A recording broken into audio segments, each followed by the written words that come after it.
1, 2, 3, 4.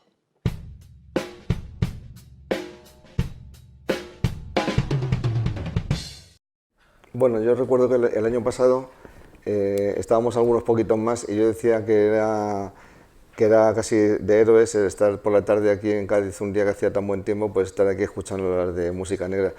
Quizá entonces se estaba escuchando hablar de soul, que dentro de lo que cabe es junto con el jazz, quizás la música negra y el blues más respetada, más ampliamente reconocida, ¿no? Y sin embargo, el estar hablando de música disco ya es como estar hablando de lo peor, porque lo comentábamos Salvador y yo antes, la música disco siempre se ha considerado tanto por los aficionados al soul más clásico, por supuesto no digamos ya a los del jazz, y no digamos los aficionados al rock, como una música pachanguera, una música hecha simplemente para muy fácil, y una música que no tiene historia, que no tiene más sentido que el que ocupó durante unos años pues una época nefasta de la historia de la música popular en la que solo se hacían músicas de chunda chunda, ¿no? Como si fuera casi reggaetón. Y entonces recuerdo que aquí anuncié, porque alguien me preguntó en qué estaba trabajando y ya estaba en ese momento intentando darle forma a una historia de la música disco. Por varias razones. Casi la primera fue por casualidad, porque yo escribo en una revista que se llama Cuadernos FM, que sale trimestralmente, y en esa revista, pues un buen día hablando con Juan Puchades, con el director, me dijo: ¿por qué no te animas a escribir un artículo largo sobre la historia de la música disco? Que nadie lo ha hecho aquí nunca y nunca lo ha reivindicado. Entonces, bueno, me pareció buena idea porque yo recuerdo de mi época de comprador compulsivo o comprador aún más compulsivo de discos que ahora, cuando me pasaba días y días o tardes y tardes visitando todas las tiendas de discos que había por Madrid para encontrar todos los chollos, que siempre todos los LPs y los singles que había más rebajados eran los de música negra.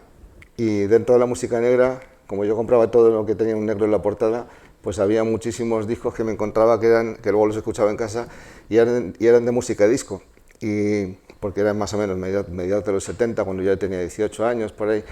Y claro, reconozco que en ese momento muchas veces los desechaba. Decía, bueno, esto es otra cosa, esto no es Otis Redding, estos son... ¿Quiénes eran esos? Son los Ohio Players. Suenan así como muy... Bueno, pues también, y sin embargo, los he guardado y con el tiempo he aprendido a apreciarlos, a admirarlos e incluso a comprármelos repetidos en CD o en colecciones, como hacemos todos los enfermos, ¿no? Y entonces, bueno, pues hablando con Juan Puchades, me pareció una buena idea de que de repente alguien se atreviera a dar la cara por una música que había estado tan denostada y que además había que intentar contextualizar por qué nació la música disco, como todas las músicas. Nadie de repente se pone a hacer jazz porque sí, sino que ocurren determinadas circunstancias históricas, culturales, etc. En el soul quizás es muy sencillo, de repente saber por qué empieza el soul, y ya lo hemos contado muchas veces, ¿no? Que en los años 50 pues, se mezclan a cantantes que vienen del gospel como Sam Cooke, cantantes que vienen del rhythm and blues más barrio bajero, más metido en los bares y los tugurios como Ray Charles o como Ike Turner, y se juntan y confluyen en un momento en que el pueblo negro norteamericano estaba luchando por los derechos civiles, y de repente en esa confluencia cultural y política pues aparece una música que le pone banda sonora a lo que en aquella sociedad estaba huyendo, ¿no? Y ese es el soul. Claro, tiene un origen muy claro y además es una música luminosa y que, digamos, que le da un gran aire de respetabilidad, el decir, bueno, es que esta música era la que escuchaba el reverendo Martin Luther King y Curtis Mayfield, y todos estos cantantes eran quienes le acompañaban y quienes le servían de plataforma, ¿no? Sin embargo, la música disco, de repente, ¿qué es? Es una música para bailar solo. El soul también era para bailar, pero tenía ese otro componente, digamos, de respetabilidad. Y la música disco parece que era una música para bailar y que además parecía muy fácil. Era siempre un ritmo muy binario y muy... como si dijéramos chunda, chunda, chunda, chunda, siempre así, ¿no?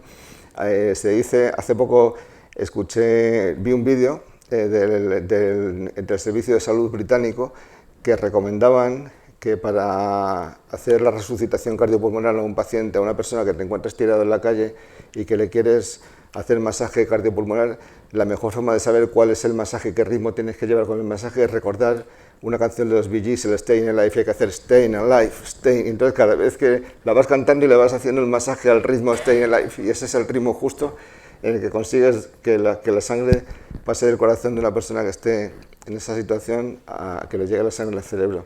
O sea que hasta para eso la música disco también tiene algo de componente sanitario, ¿no? Bueno, pues sin embargo en su momento fue una música que fue enormemente popular y quizá por eso también fue muy castigada por los intelectuales, entre comillas, o pseudointelectuales que nos gustaba el rock y que nos gustaba el jazz y que también nos había gustado el soul. Esos tienen o tenemos más castigo todavía porque encima nos gustaba la música negra y despreciamos o miramos un poco por encima del hombro una música que tenía mucho de negro, ¿no?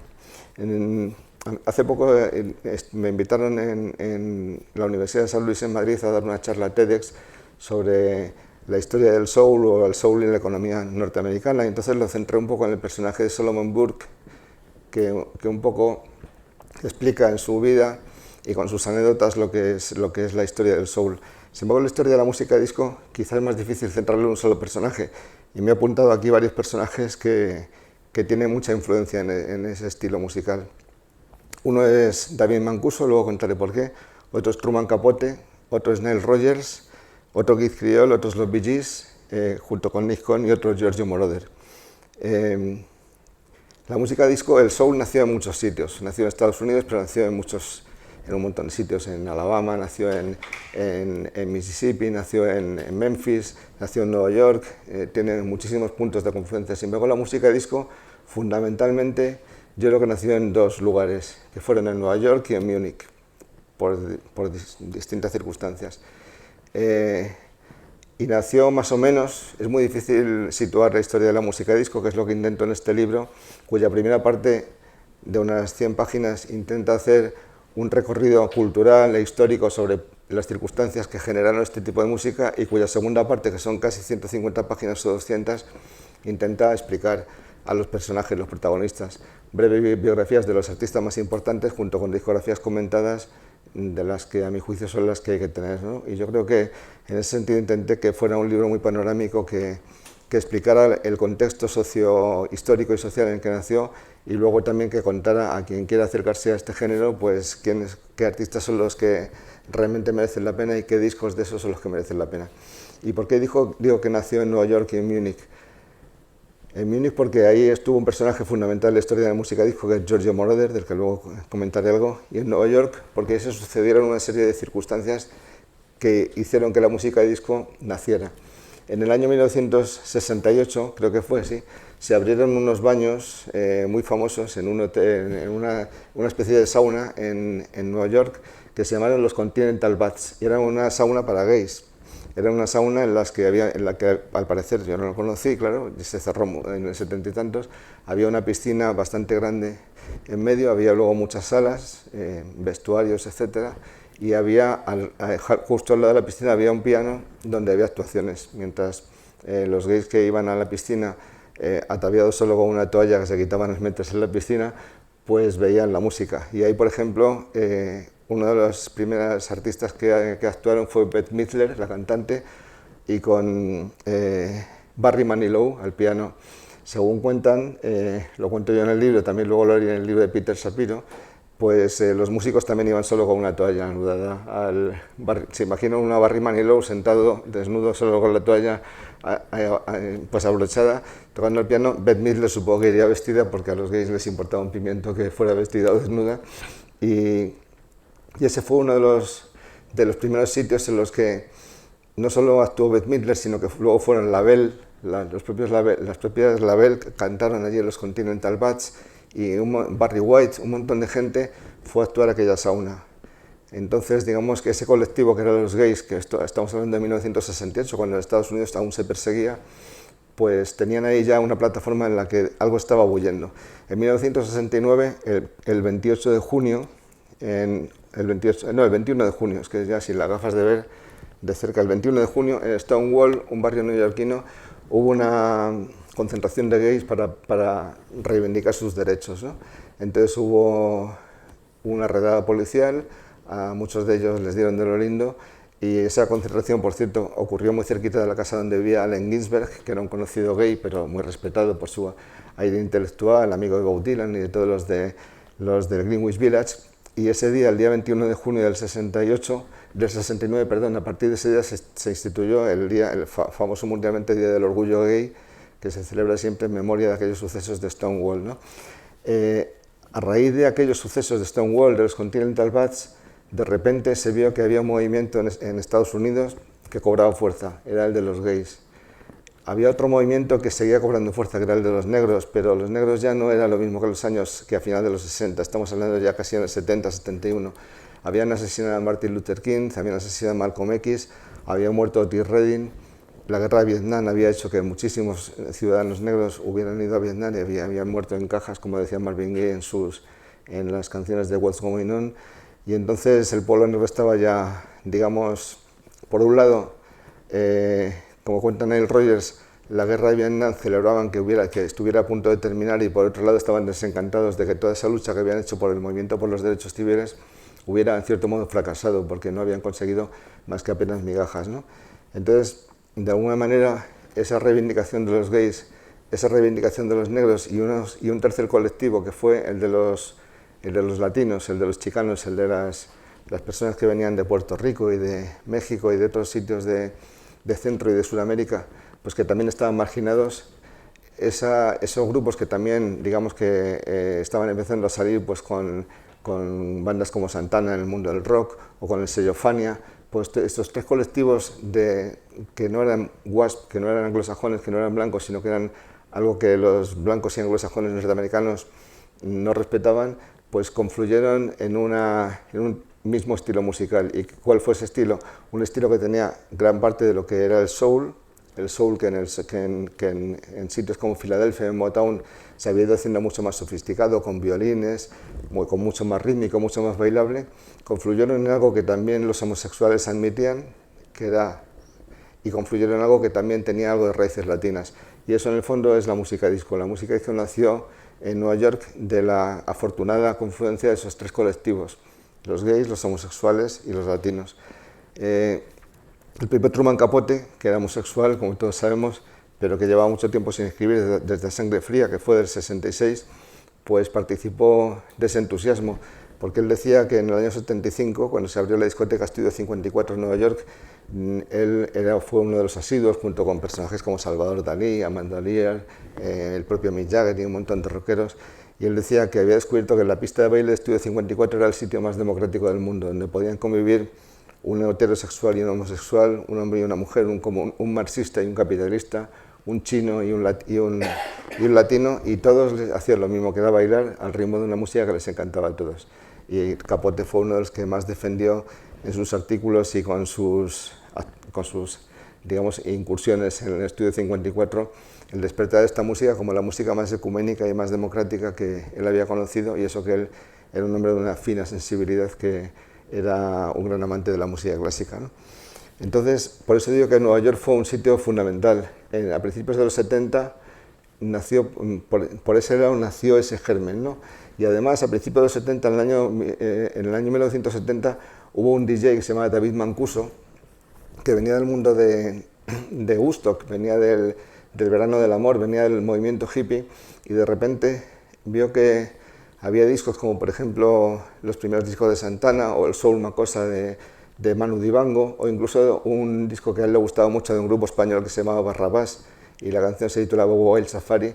Pues él, ese tipo de discos, de repente vio que podían ser pinchados por él mismo en un sitio que él llamó The Loft, que era una especie de gran almacén, más o menos a lo mejor como esto, de unas dimensiones un poquito mayores que esta, que él alquiló en Nueva York, y en donde él vivía y reunía a sus amigos y a quien quisiera ir, previo pago al principio gratis y luego previo pago de una módica cantidad, y donde él, en el centro del loft, pinchaba los discos que a él le gustaban. Eran discos como este, eran el Saturdays and Haze, el Wild Safari de Barrabás, el Soul Makossa de Manu Dibango, y en el loft y en otros sitios que aparecieron como el loft en Estados Unidos, en Nueva York, fundamentalmente, luego también en Chicago y en otros sitios, nunca se consumía alcohol ni tampoco drogas, solo había bebidas de zumos y muchos frutos secos y caramelos. Eso es lo único que había, contra lo que podemos pensar, que la música disco siempre se asocia a la cocaína, que efectivamente luego en Estudio 54 sí que estuvo, pero en esos orígenes también ahí en sitios como el Loft empezó a crecer esa música, que al principio era una música más tenue, pero que luego se fue convirtiendo con el tiempo en una música mucho más bailable. Y ahí nació también, ese fue uno de los gérmenes de la música disco. Y de hecho, todo el mundo dice que la música disco es el primer género musical en el que importa más el DJ que el propio artista. Quienes, los prescriptores de música hasta entonces, hasta que apareció la música disco, pues eran las emisoras de radio. Ahí los locutores son los que ponían las canciones que iban a estar de moda. Cuando nació la música disco, quien prescribía el tipo de discos que iban a tener éxito fueron los DJs. Los DJs como David Mancuso en el Loft, sitios muy pequeñitos, pero que luego se irradiaban como si fuera hoy las redes sociales, o como en el Estudio 54, o como el Paradise Garage, que fue otro de los templos de la música disco, pues fueron los DJs que no solo ponían esas canciones, sino que como eran canciones que ellos querían que se bailaran y ellos poder tener las manos libres para también participar, pues decidieron hacerlas más largas. Y entonces alguien de repente inventó el maxi single. Una canción no duraba solo 3 minutos, sino que inventaron un formato para que esa canción se pudiera extender hasta los 15 minutos, hasta los 14. Y así nació el maxi single también como un subafluente de la música disco. Y también nació a raíz de esa idea que tenían estos DJs que pinchaban en el Loft o luego en Estudio 54, que se abrió en 1977, pues nació como el soporte por antonomasia de la música disco. Esto ocurrió en Nueva York, más o menos, y además como sabemos que Nueva York entonces era, y lo sigue siendo en muchos aspectos, el ombligo del mundo, donde salen muchísimas de las tendencias que luego crean historia, pues desde Nueva York, por supuesto, se extendió hasta Chicago, hasta Estados Unidos, también a Londres y a otros muchos sitios, incluyendo toda Europa. Pero mientras tanto, ¿qué pasaba? Que en Múnich había un músico italiano, se llamaba Giorgio Moroder, que había tenido algunos éxitos, muchos de los que estamos aquí, yo creo que recordamos a un grupo que se llamaba Chicory Tip y una canción que era de música chicle que se titulaba Son of My Father, que tenía un solo de sintetizador. Esa canción era de Giorgio Moroder, y también un single que yo recuerdo que mis padres tenían en su casa, se llamaba Lucky Lucky, que era una canción firmada por un tal Giorgio, que era Giorgio Moroder, un tipo con unas patillas hasta aquí y un bigote a lo José María Íñigo antiguo, y que era una canción también de lo que llamamos pop chicle de la época, una canción esa súper pegadiza. Pues este Giorgio Moroder empezó haciendo este tipo de música en el norte de Italia, pero como él era de una zona de Italia muy cercana a Austria, pues de repente fijó su residencia en Múnich.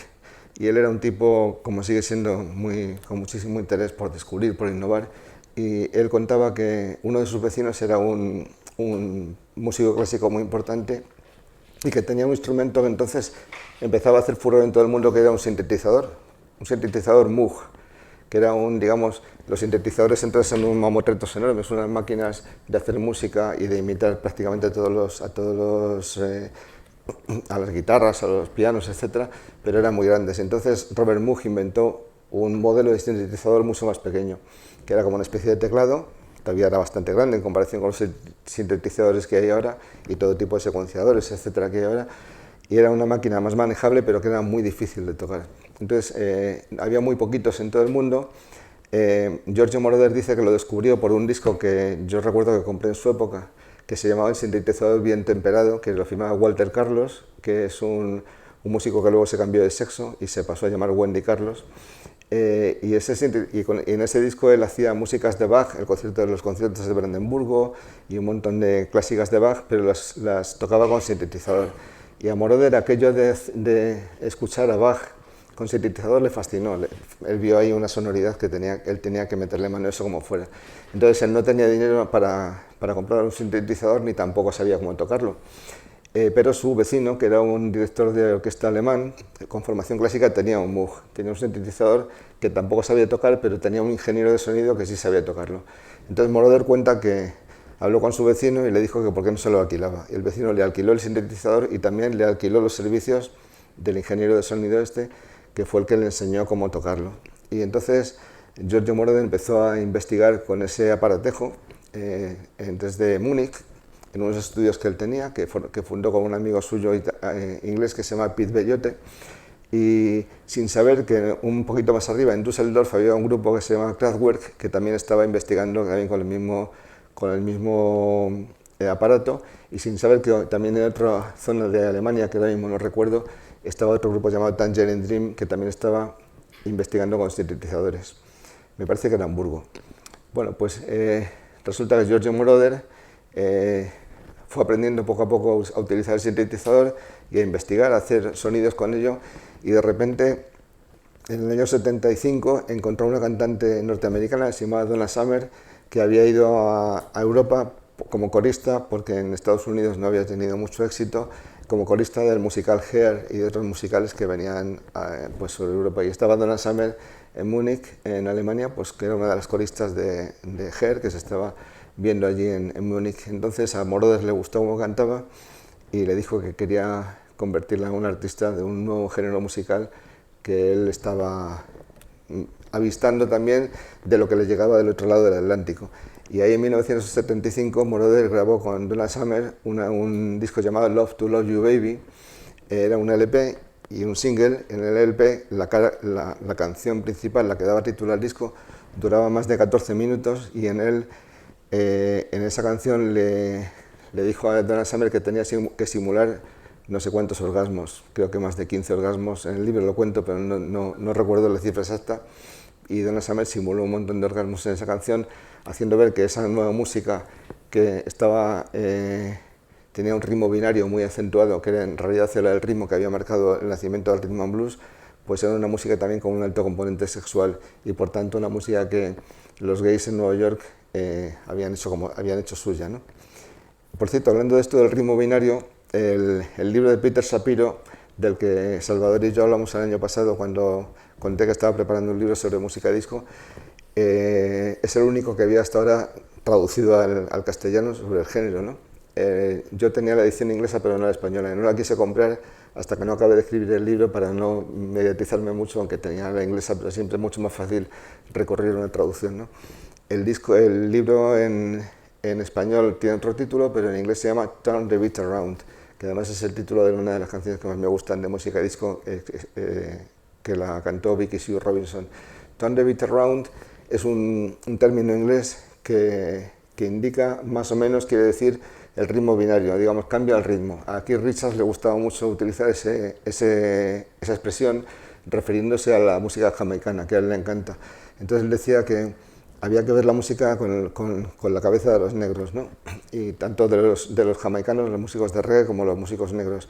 En el rock y en otros géneros, digamos, blancos, se acentúan el primero y el tercer compases, y en la música negra siempre son el segundo y el cuarto, donde la batería y el bajo son los que marcan realmente el esqueleto de la canción. Entonces el Turn the Beat Around es como darle una vuelta al ritmo que tú utilizas habitualmente y marca este ritmo. Y esa expresión que indica de dónde nació el rhythm and blues, de dónde nació el soul y de dónde nace la música de disco, que es más o menos ese soul, pero mucho más acelerado, lo de Staying Alive para resucitar a la gente, ¿no? De hecho, hay uno de los libros de música disco, de los pocos que hay publicados en literatura anglosajona, que al final del libro viene una lista de canciones de música disco y dice cuántas veces se da, o sea, cuántos beeps hay por minuto en cada canción. Y hay canciones que tienen realmente ese compás de 2x4 que tienen, pues a lo mejor en un minuto tienen como 200 beeps, mucho más de los que tiene Staying Alive, que tiene aproximadamente 100 y algo, ¿no? Que es lo que hay que hacer para reanimar un corazón.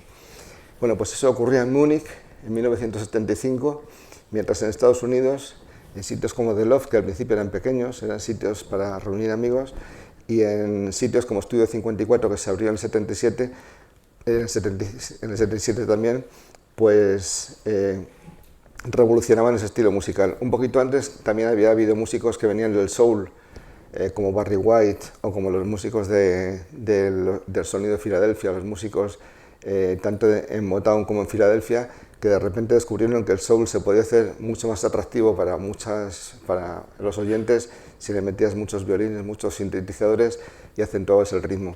Y de ese sonido de Filadelfia, orquestal, barroco, lujurioso, lleno de violines unos encima de otros, de teclados y con un ritmo muy verdaderamente muy impetuoso, también entró en formar ese magma que luego fue lo que fue la música disco, que explotó en 1977.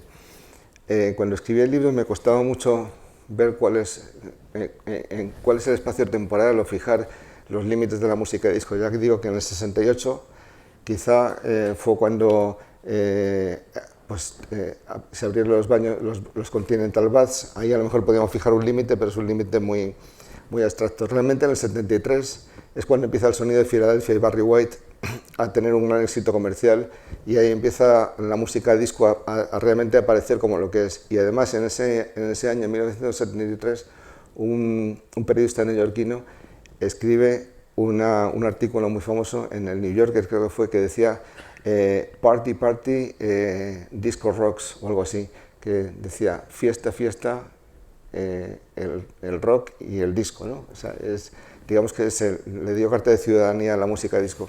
Sin embargo, el año que realmente es el que produce que la música disco explote realmente a nivel comercial es 1977. ¿Y por qué 1977?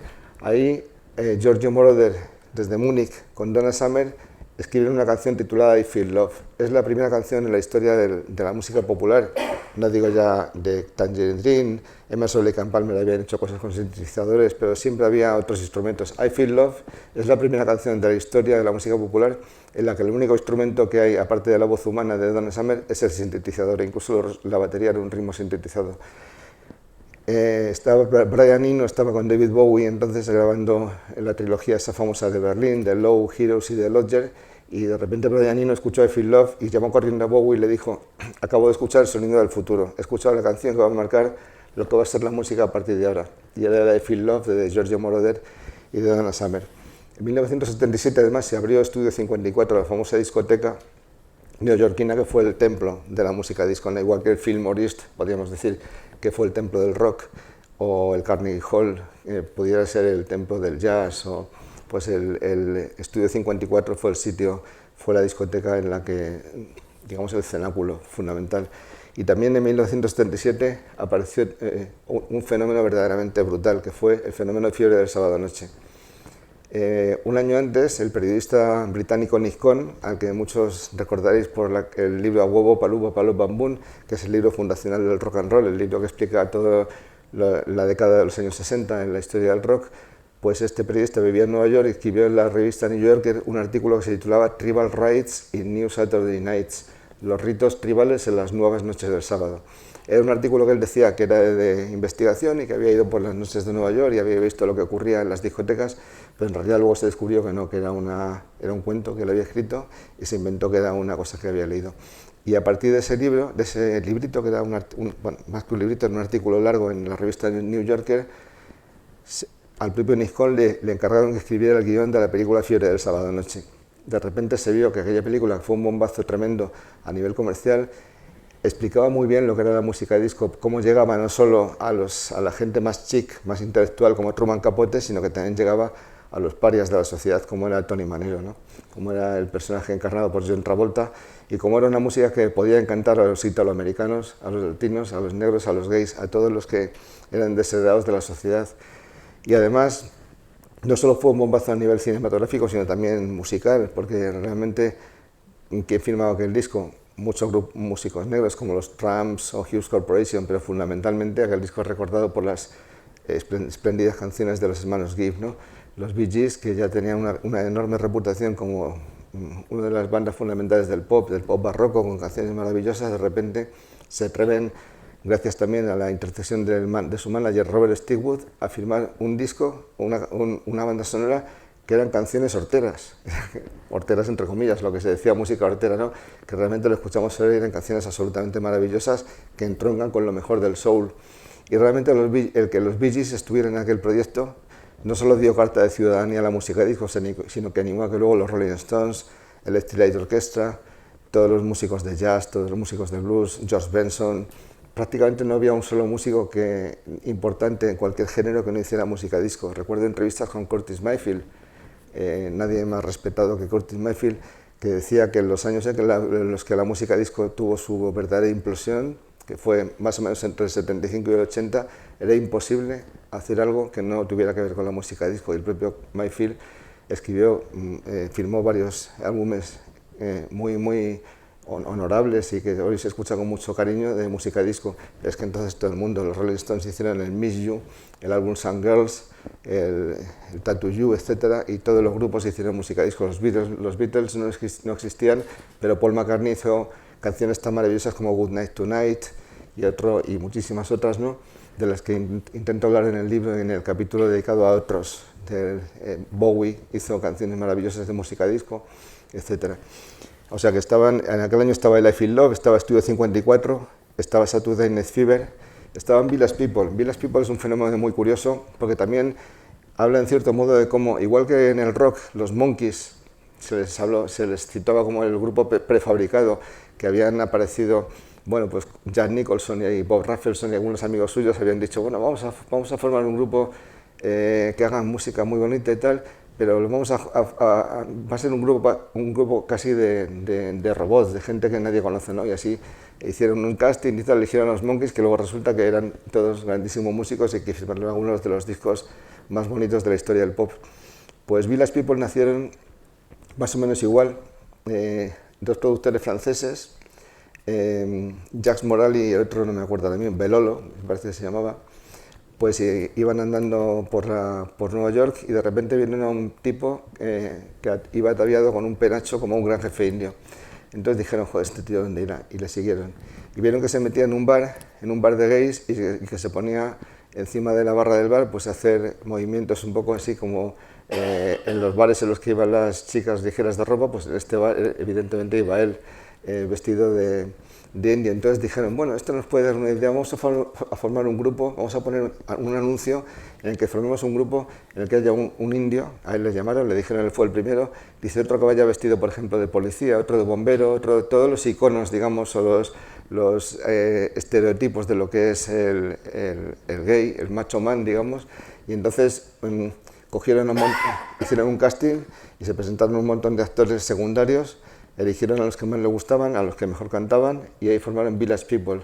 Y ese grupo pusieron a compositores de primera en el mundo del soul, que eran los que componían canciones, por ejemplo, para los O'Jays, que era un grupo muy respetable, y les hicieron las canciones más importantes de Village People, nacieron de ahí, de un grupo, este sí, prefabricado, pero que tuvo una vida propia y que en su momento pues era un grupo rompedor, porque cualquiera en aquella época se puede imaginar lo que es de repente ver a ese tipo de personajes pues, que escandalizaban a la sociedad. Sin embargo, hoy día, después de los Simpson, pues yo creo que Village People son los que más gustan a las abuelitas de medio mundo. Ves una película o un vídeo de Village People y cualquier persona honorable pues, se ríe y lo ve con cariño, como si fuera casi el oso yogi, ¿no? Pero en ese momento era algo muy rompedor, ¿no? Esos también nacieron en 1977 y luego Chic.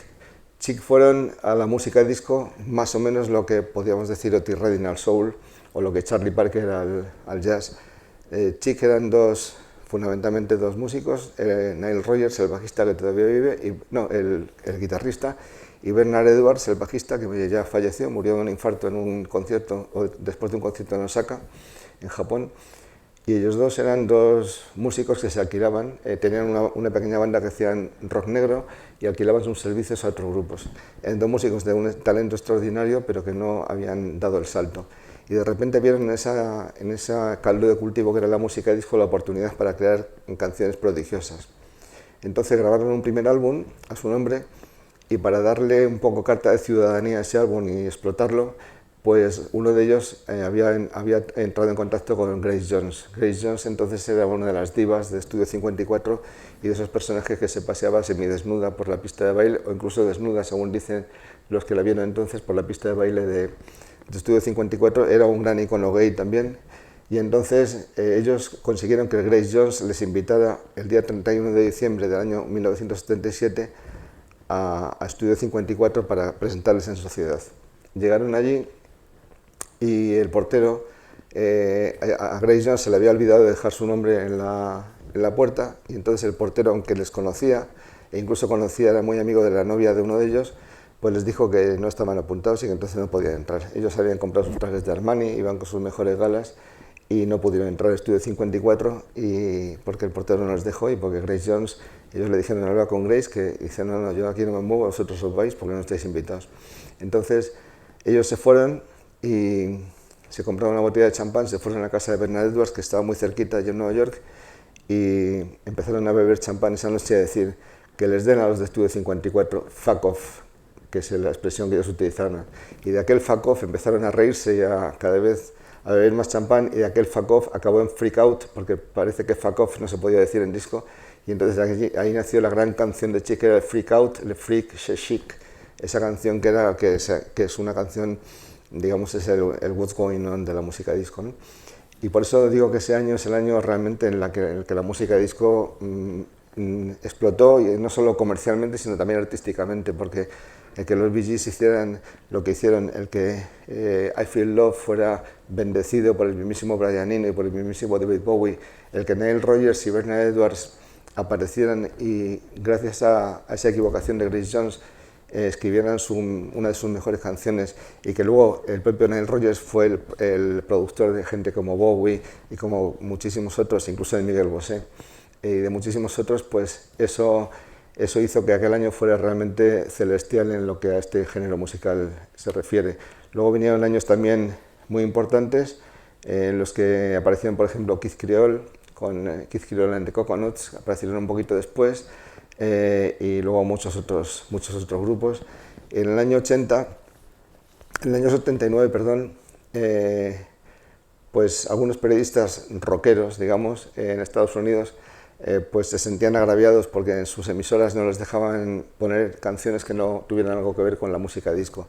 Y decían, hombre, a mí lo que me gusta, esto es una porquería, me gusta Alice Cooper, me gusta Grateful Dead, pero no quiero poner esto, ¿no? Entonces, a uno de ellos incluso le despidieron de su emisora por no querer programar música disco, y entonces él decidió organizar, junto con el propietario de un club de béisbol de Chicago, creo que era, pues organizar una noche que se llamaba Disco Sucks, el disco apesta, y era la Demolition Disco Night, la noche de la demolición o de la muerte de la música disco. Entonces, a cada espectador que fuera a ese partido de béisbol, no me acuerdo qué equipo era, pero un equipo, digamos, de los segundones de la Liga de Béisbol Americano, pues tenía que llevar un vinilo de música disco y romperlo.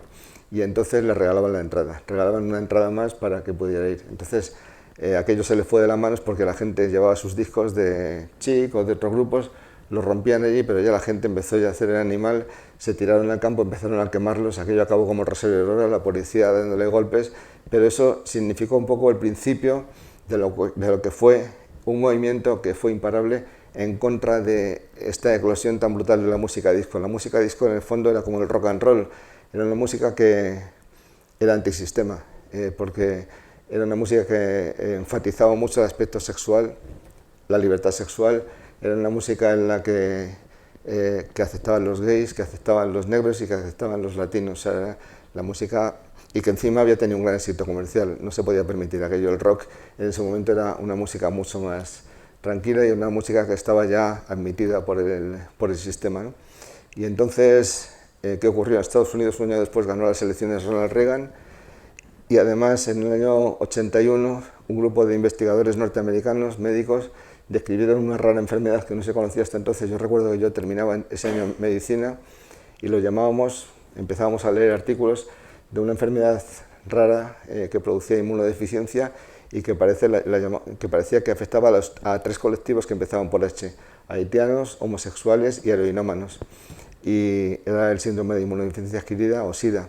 Pero entonces no se conocía mucho más, pero sí se vio que aquella enfermedad asoló a toda la pista de baile, o sea, todos los homosexuales que consumían droga también en las discotecas, pues de repente fueron muriéndose uno detrás de otro. Y esa sensación de libertad o libertinaje, que dirían otros, sexual, que fue lo que propició la eclosión de la música disco, pues terminó junto con la revolución conservadora de Ronald Reagan, y de repente volvió a escucharse lo que hoy llamamos AOR, o rock orientado hacia los adultos, y apareció, pues, fue la eclosión de grupos como los Eagles, que el nota de Nosta en el Gran Lebowski, otros grupos que, digamos, que tenían un aspecto mucho más presentable entre la sociedad media norteamericana que lo que significaban estos grupos de desarrapados y negros y homosexuales, ¿no?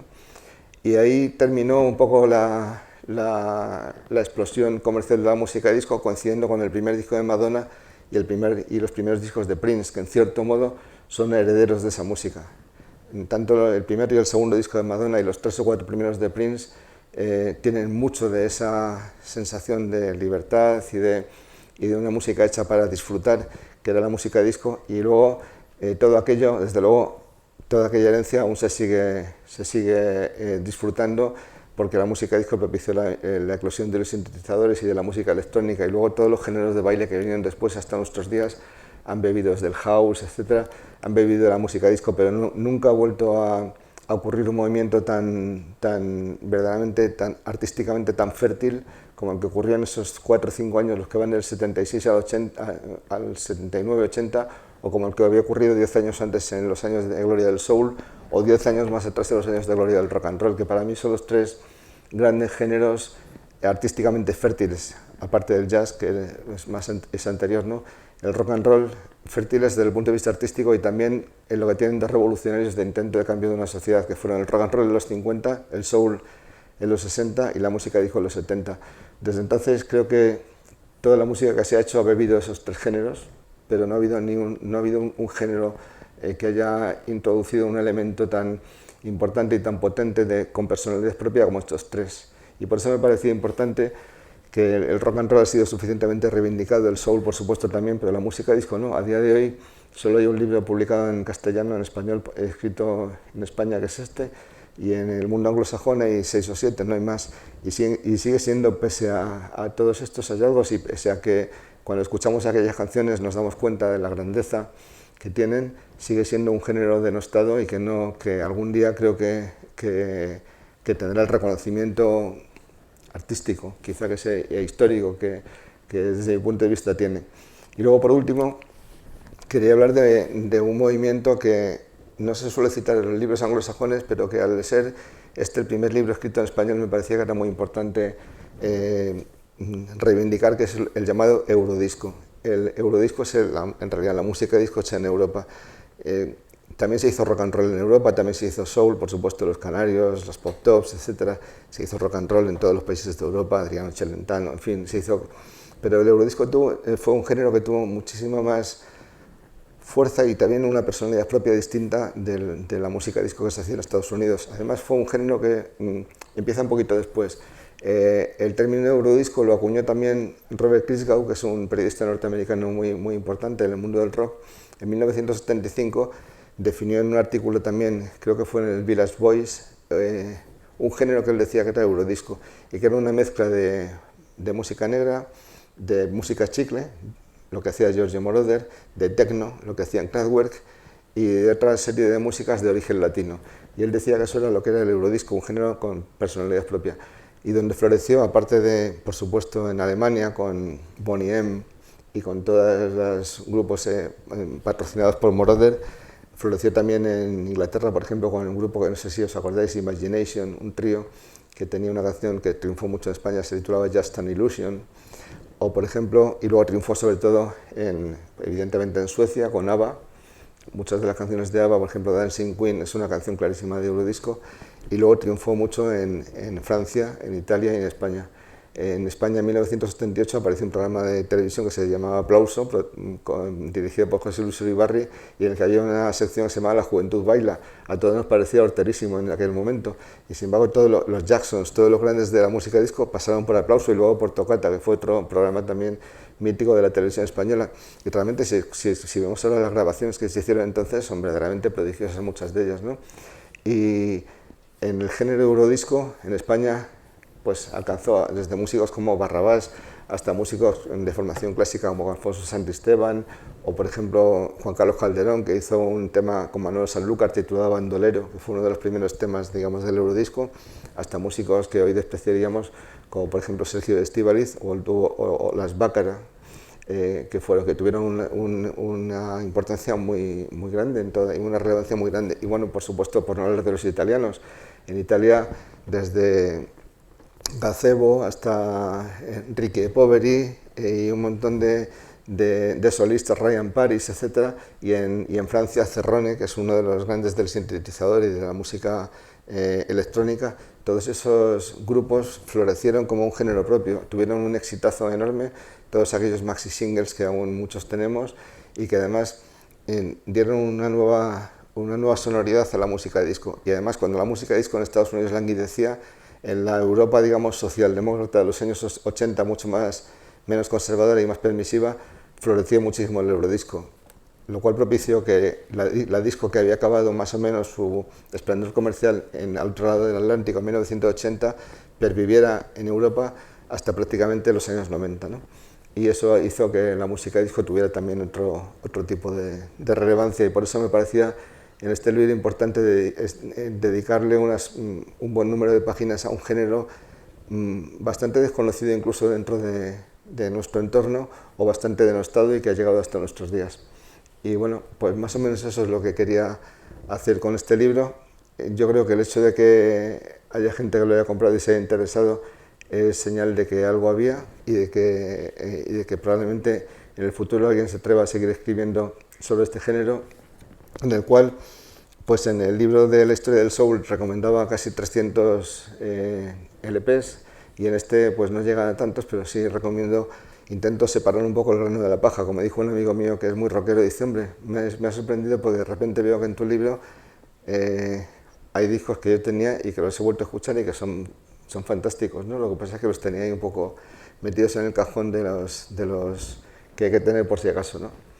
Y lo último que iba a decir, lo comentaba hace un rato con Salvador antes de empezar, la primera clave que me llegó a mí que esta música era algo distinto fue una entrevista que leí en su momento, hace ya mucho, con Abbie Hoffman, el líder de los Hippies, del movimiento hippie, una persona, digamos, de la contracultura norteamericana, y a final de los 70 le preguntaron por sus 10 discos, sus 10 LPs favoritos de la historia de la música popular. Y cuando yo pensaba ahí Hoffman, pues diría el primero, una de Grateful Dead, Jefferson Airplane, no sé, Bob Dylan, Odita, algo así. De repente dijo que para él el mejor disco que se había escrito en toda la historia era Fiebre del Sábado Noche, de los Bee Gees. Y el segundo, Imagination, de Gladys Knight and the Pips, que es un disco que también tiene mucho de soul, pero también tiene mucho de música disco. Y dije, en ese momento pensé, joder, este Abbie Hoffman se le ha ido la pinza. Ahora me di cuenta que no, que Abbie Hoffman, igual que hizo lo que hizo en otras muchas cosas, en esto también sabía muy bien lo que decía. Y más o menos esto es un poco lo que intenta resumir el libro de alguna manera, y espero que llegue a muchísima gente.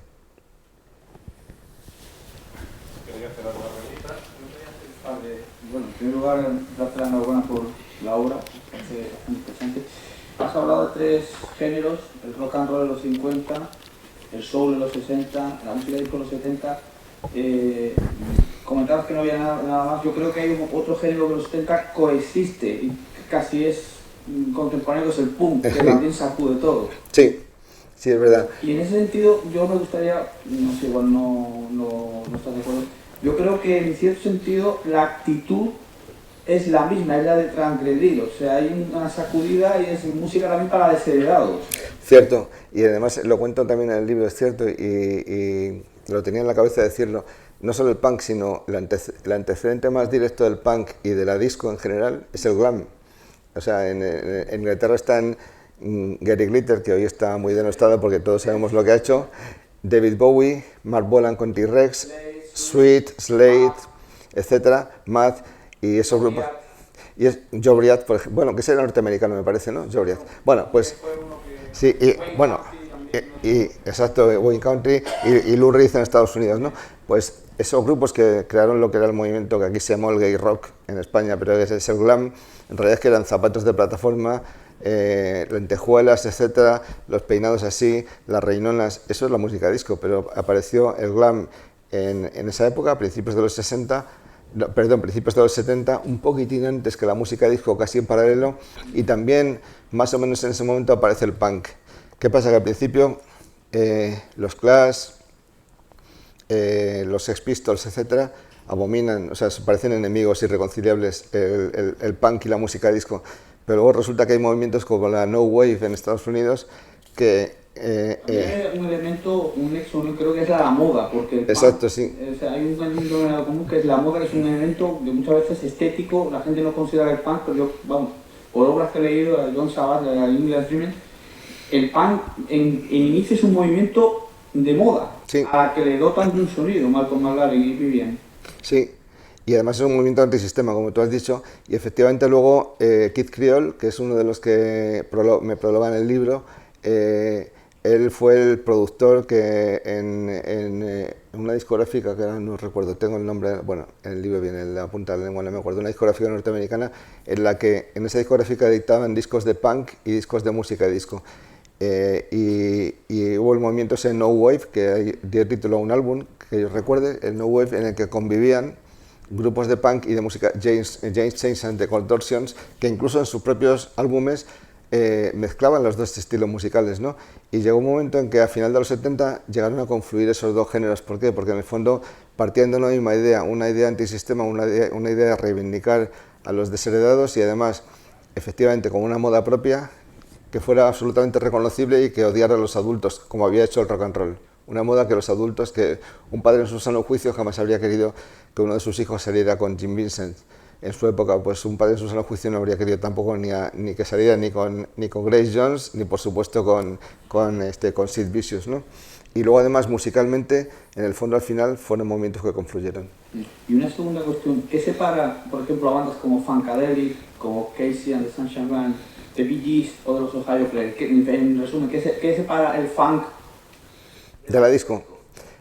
Pues, hombre, a mí me ha sido muy... El funk, perdón, el funk parece que goza de esa respetabilidad Sí. que el disco no... A mí me ha costado mucho separar a unos grupos de otros. De hecho, de Funkadelic hablo en el libro, porque Funkadelic, y los Ohio Players, aunque son grupos que se consideran de funk, pero tienen canciones. One Nation Under the Groove es una canción de música disco, de Funkadelic, y Ohio Players no digamos. O sea, se pueden encuadrar tanto en un grupo como en otro, ¿no? Quizá el funk ha sido un género mucho más aceptado por una razón, porque es un género, los negros con reivindicaciones políticas, y en la música disco son los negros con reivindicaciones sexuales, o los negros que incitan solo al baile y a pasárselo bien.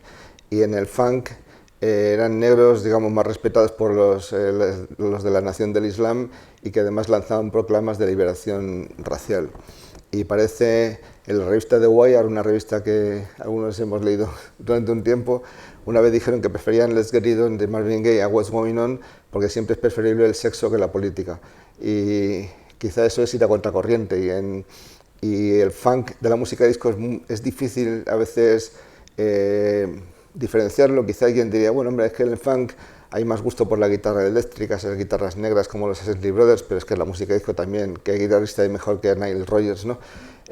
Yo creo que fundamentalmente es una división casi artificial. De hecho, cuando empecé a escribir el libro, pensaba titular la historia del funk y la música disco, pero luego pensé que eso iba a desvirtuar y quería poner el acento de la música disco para decir, no, yo lo que quiero reivindicar es esta música, no el funk.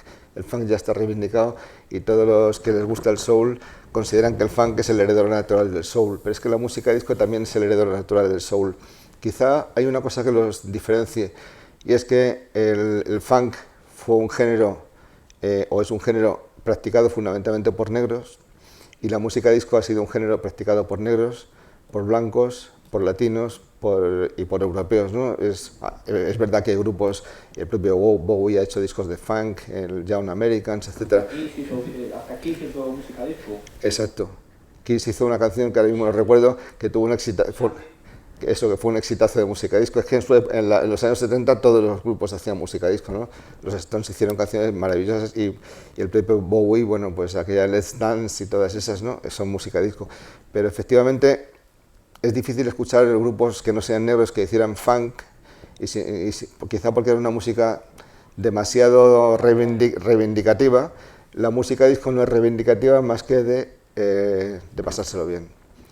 Fue una música es una música con evidentes raíces negras. Si alguien ve todos los artistas que cito en el libro, la inmensa mayoría son negros, y realmente los mejores. En la portada, que a mí me gusta mucho, dudamos si poner a Donna Summer, que es, digamos, el paradigma, pero es que esta foto de Diana Ross, a la que no identifica solo como una cantante de música disco, sino más bien como una cantante de soul, pues es la foto que explica mejor lo que era la música disco. Aparte que esa melena afro parece casi un LP, pero aparte que Diana Ross hizo grandísimos álbumes de música disco con Chic, con el Rogers y con Bernard Edwards. dice un poco de que la música disco tiene mucho de la música negra, es heredera directa. Las dos grandes ramas que el soul dio en los 70 fueron la música disco y el funk. Pero yo creo que eso, que la diferencia quizá es que el funk casi solo lo hicieron negros y la música disco la hizo todo el mundo. Oye, a mí me gustaría preguntarte el papel que jugó toda la camada de productores blancos que hubo detrás de la música disco, en especial el papel de Robert Stigwood en la explosión de Fiebre del Sábado Noche, que fue una reconversión que los DJs hicieron en un momento no especialmente dulce de su carrera, que fue también una tabla de salvación para ellos desde el punto de vista comercial y creativo. Sí. Pero el hombre en la sombra fue el productor de ese disco, Robert Stigwood, que era propietario también de la discográfica y que yo creo que contribuyó mucho a ese punto de lanzamiento ya mundial, ¿no?, de la música disco, más allá de los guetos o de la zona donde había estado, donde había nacido, donde había crecido. ¿Cuál fue el papel que crees tú que jugó Stigwood en esta historia? Stigwood y otros muchos, porque efectivamente Stigwood era un tío muy listo, no solo fue el que renovó por completo, les dio la vuelta a la camisa a los Bee Gees, sino también a Clapton, por ejemplo. Cuando Clapton era un cocainómano que ya estaba prácticamente hundido, pues él le rehabilitó y heroinómano, y le rehabilitó y le hizo aquel álbum 461, Sean Boulevard, que para mí es el mejor disco de su carrera, y fue un poco de Robert Stigwood, ¿no? Pero él fue muy listo, él vio que ahí había un filón. Él, aparte de ser un gran productor cinematográfico, era un gran productor musical y él sabía, y entonces los Bee Gees entonces vivían en Estados Unidos y él vio que con ese talento que tenían ellos, el falsete de Barry Gibb, que ha pasado a la historia como uno de los grandes falsetes de toda la música negra, siendo un cantante blanco, pues que eran fundamental, ¿no? Entonces él les animó a escribir las canciones que escribían los propios Bee Gees, pero les puso en contacto con grandes músicos y les enseñó muchos discos que se publicaban, ¿no? Y los convirtió en un grupo de música negra, cuando habían sido el grupo de pop barroco por excelencia, ¿no? Pero es que en la historia de toda la música negra, los productores y los músicos blancos han sido importantísimos, ¿no? No solo Robert Stigwood, por ejemplo, en el sello Decca Records en Florida, que es donde grabaron Casey and the Sunshine Band. Esos eran dos músicos blancos. Richard Casey y Harry Finch eran dos músicos blancos que vieron ese filón y que también se convirtieron en la orquesta de la casa, o sea, que la orquesta que grababa todos los discos, donde estaban George McCrae y Gwen McCrae y todos esos grandísimos grupos que grabaron en Decca, que fue otro de los sellos fundamentales de la historia de la música disco, estaban dirigidos fundamentalmente por músicos blancos, pero había ocurrido también en el soul, en el sello Stax. Stax eran el esqueleto de Stax. Primero, Stax lo habían fundado dos hermanos blancos en un barrio negro, y además la banda de la casa, la banda que estaba detrás de todos sus grandes éxitos, eran Booker T and the MGs, dos blancos y dos negros. Había ocurrido también en Motown, donde había muchos hombres de negocios blancos. El sello Chess en Chicago, el sello más importante del blues y del jazz de los años 50 y 60, estaba dirigido por dos evidentes polacos. Atlantic Records, dirigido por dos hermanos turcos, también de origen judío blancos, ¿no? Y así todo, ¿no? Y en la historia de la música disco, pues evidentemente también existe, no solo en Europa, sino por supuesto en Estados Unidos. Stigwood fue el que lanzó el que hizo que todos los rockeros se desmelenasen y dijeran que iban a hacer disco, claro. Pero antes ya había habido también otros, ¿no? Por ejemplo, Casey and the Sunshine Band y otros muchos. ¿Actualmente de qué salud goza la música disco? ¿Está bien o está reggaetón terminando? El reggaetón. Hombre, yo creo que la música disco ahora mismo es un clásico, o sea, es como el rock and roll y el soul. Son músicas que nunca van a dejar de pasar. Creo que la música, de verdad, toda la música buena que se hace ahora, no voy a hablar del reggaetón, porque seguramente ahí también, yo por desconocimiento me puedo equivocar, a lo mejor hay cosas que... Y yo he leído opiniones de articulistas y de gente que le gusta la música que defienden cosas, y no voy a ser yo quien lo estigmatice, pero yo creo que toda la música que se hace ahora deriva de esos tres grandes troncos, del rock and roll, del soul y de la música disco, en el fondo de la música negra, ¿no? Bueno, y una parte, si dentro del soul recordamos que viene también del country y del gospel, ¿no? Pero todo lo que es música popular, ya digo que dejando aparte el jazz, viene de eso. Entonces, casi uno escucha las mejores canciones de una cantante como Beyoncé o escucha a Amy Winehouse y descubre trazas de todas estas músicas, tanto de la historia del rock and roll como del soul, como incluso de la música disco. En la música disco hizo que los sintetizadores y todos esos adminículos, digamos, electrónicos se convirtieran prácticamente imprescindibles en casi cualquier grupo o cualquier artista de la actualidad, ¿no? Porque fue la música que lanzó eso a nivel popular y que, igual que las guitarras lo fueron en los comienzos del rock and roll, cuando apenas un grupo de hijos de papa podían comprarse una guitarra eléctrica, como ocurrió por ejemplo en España con los Bringos y otros grupos que eran grupos que venían de la alta burguesía y que podían permitirse comprar una guitarra, y luego ya se democratizó y al final pues todo el mundo se compraba guitarras, incluso gente de las clases más populares. Y en la música disco igual, al principio los sintetizadores y este tipo de instrumentos electrónicos eran prácticamente privativos de gente de un nivel adquisitivo muy alto, y sin embargo con el tiempo se popularizaron y como todo pues y hoy en día cualquiera se puede comprar un aparato de estos y hacer música desde su casa, ¿no? Y todo esto que ahora se hace con el Pro Tools y todas estas cosas pues viene de entonces, con lo cual digamos, bueno, tanto lo bueno como lo malo, pero así pasa siempre en la vida. Hay un escritor muy bueno que tiene o un cineasta muy bueno que tiene muchos epígonos y muchas secuelas, y algunas son muy aprovechables y otras son basura. Ahí es donde hay que distinguir el polvo de la paja, o sea, el grano de la paja, pero claro, ahí está ya un poco los gustos que tiene cada uno. Pero gran parte de lo bueno y de lo malo que se hace ahora, yo creo, viene de ese gran tronco, ¿no? No hay artistas, digamos, más que digamos lo que llamaríamos revivalistas, no sé si no se me ocurre una palabra española que lo defina, pero igual que lo hay en el rock and roll, hay gente que se dedica a hacer rock and roll vestidos con los tupés y con los trajes de cuero, ¿no? Pero en general son pocos, igual que de soul, pues sí, de vez en cuando sale un artista como Leon Bridges o algo así que intenta incluso aparecer como incluso visualmente como los grandes del soul. Y con la música disco pasa lo mismo, pero en el fondo eso es lo que nos importa menos, los que intentan imitar el pasado. Lo que nos importa es lo que ha quedado de ese estilo musical hasta nuestros días, y además eso supongo que será el tiempo quien lo dirá, igual que con el tiempo se vio la influencia que tuvo Mozart en la música contemporánea, ¿no?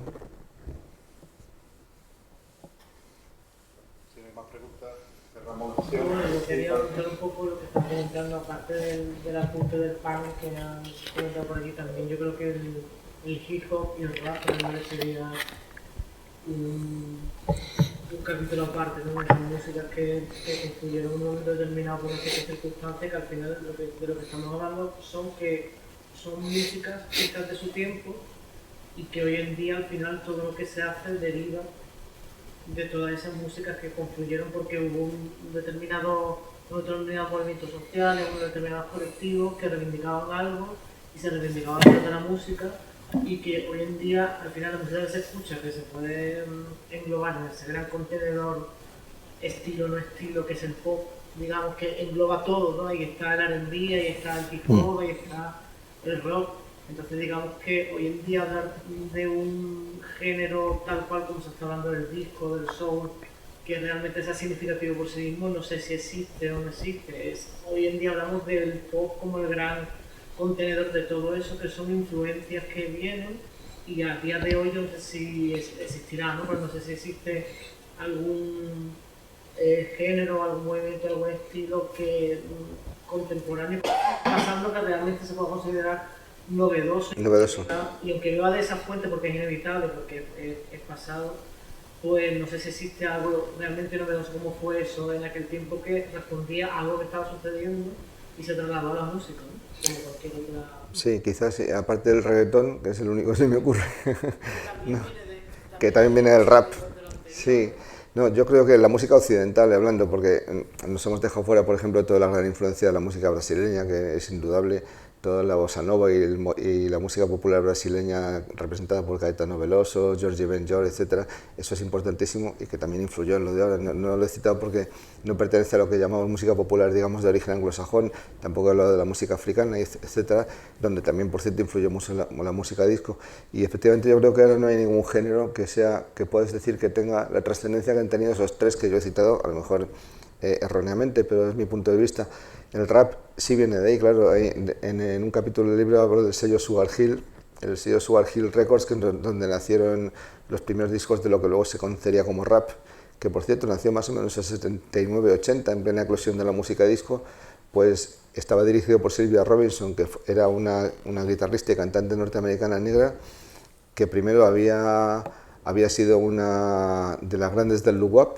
Hizo una canción con...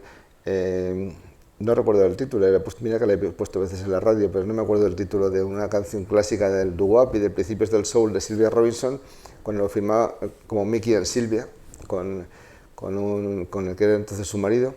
Luego ella fundó un sello que se llamaba All Platinum, que era un sello donde cantaron grupos como The Moments o Ray Goodman Brown, que eran grupos de soul romántico, y luego fundó el sello Sugar Hill, y el sello Sugar Hill es donde empezaron Sugar Hill Gang y otros grupos que hicieron los primeros discos de rap. Y efectivamente ella nació en el doo-wop, siguió en el soul, y luego en Sugar Hill hubo también muchas bandas de música disco y luego de rap, ¿no? O sea que en cierto modo, claro, el rap y el hip hop, digamos que son afluentes tanto de la música disco como del funk, que tienen su personalidad propia y por tanto no los he citado. Creo que eso pertenecería a otro tipo de libro, y hay muchos. Me sorprende que haya muchos libros y muchas publicaciones sobre el rap y el hip hop que desde mi punto de vista no tienen la trascendencia histórica, cultural y artística que tuvo la música disco, y sin embargo de música disco no haya tantos, ¿no? Y cuando el rap en el fondo es un subgénero derivado tanto del funk como de la música disco y del pop, ¿no? Yo creo que hoy mismo coincido contigo en que hoy mismo hablaríamos de una gran amalgama, que lo podemos llamar pop, en el cual coexisten todos los géneros y hay cantantes incluso que los mezclan, pero digamos que tres géneros con personalidad propia y que de alguna manera ya han marcado un punto de inflexión en el mundo de la música popular. Solo ha habido esos tres desde mi punto de vista. Y además los tres desde la música negra, lo cual quiere decir algo. Algunos de esos primeros rappers como África Bambaataa sampleaban canciones de Bill Squire, que es un artista de AO, para hacer sus canciones. Estoy bastante de acuerdo contigo que es una secuela a posteriori, que no crea un sonido luego como la música disco. Sí. O del punk, que se sale de la nada. Sí. Una primera, ¡pum! Sí. Sí, el rap es verdad que parece un movimiento que nace de la nada, pero nace en realidad de juntar un montón de cosas que ya estaban. Además, yo creo que hay un elemento diferenciador. El rap tiene un sostén que es la televisión, los otros tres no. Sí, porque cuando nació en los primeros videoclips, la música disco estaba eclipsándose ya, fueron a principios de los 80, ¿no? Quizá pues cuando nació el famoso Michael Jackson con Thriller y todo eso, que fue cuando realmente explotó toda la industria de los vídeos, del videoclip. La música disco ya casi estaba dando sus últimos estertores, que por cierto no he citado a Michael Jackson como uno de los grandes y a los Jacksons, y sin embargo ya estaba ahí el rap. La gente se había olvidado de ver que veían en Soul Train. Exacto, sí. Sí, pero ahora gracias quizás ahora todo eso está recuperando gracias a YouTube, que como una vez dijo Neil Young, le oí decir que decía que YouTube era la gran biblioteca contemporánea de la música, donde podías realmente, los que no habíamos tenido acceso en España o en muchos otros sitios, a ver, por ejemplo, el Soul Train de Cornelius, pues de repente vemos ahí todos los Soul Train están ahí a golpe de clip, ¿no? Y puedes ver todos esos grupos que algunos teníamos la fortuna de verlos en Aplauso, en Toccata, pero muy pocos. Y de repente están ahí Harold Melvin and the Blue Notes, toda esa parafernalia, tanto de moda como de música, estaban ahí. Citado de la canción de Paul McCartney, Good Night Tonight, que lo llegó vía la Vuelta Ciclista a España. Sí. Que era la canción de la Vuelta Ciclista a España. Es verdad, igual que la de Kraftwerk, la de Tour de France, ¿no? Que también fue, en cierto modo, era casi música disco. Sí, cierto. Bueno, Luis, muchas gracias por tu estupenda charla, gracias mucho por vuestra presencia.